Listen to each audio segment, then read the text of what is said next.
My fiance was the Bachelorette 6 years ago, big in the social media scene. She's now the co-host of the Bachelorette. Yes. She gets, and we all get a lot of these comments and these DMs, and you're saying, read them. My question to you is, a lot of stuff with the good comes the bad. There comes a lot of hate, a lot of chirping, a lot of things that you can't even control, like your look, your aging, all this shit. Yes. How do you differentiate what is a constructive piece of feedback versus what is a negative piece of feedback? And then also, how do you ignore it? Because sometimes it hits in places that hurts.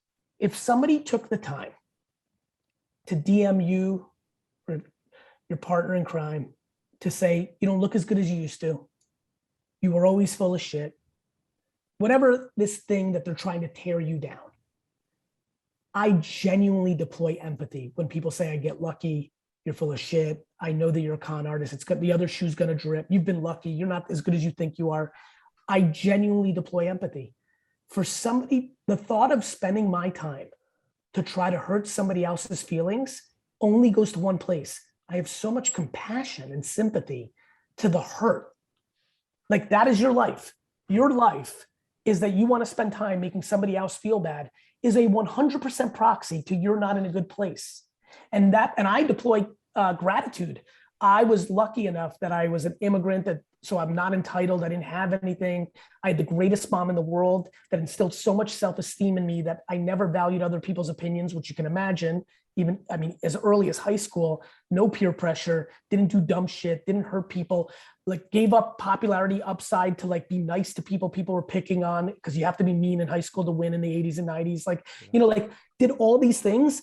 And like, so I would tell everybody who's lucky enough that they have a volume of hate coming at them, you know, it's not as much as like, fuck the haters, or if they hate you, they love, like, it's like, I hate when people put down the person that's deploying the hate.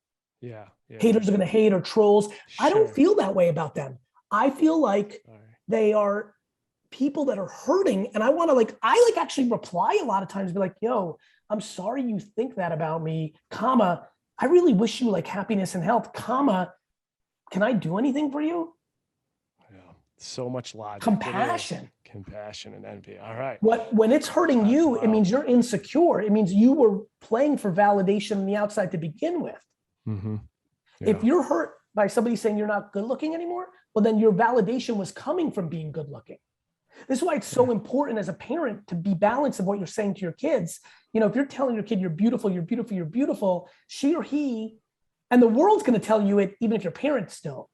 So parents have to really guide that balance. Like if you have a very attractive child, you can't triple reinforce what they're feeling on the outside. You got to find the other shit. My mom made me feel great about how nice I was. That's why I think like my content's crazy. I'm an alpha out here, aggressive dude, right?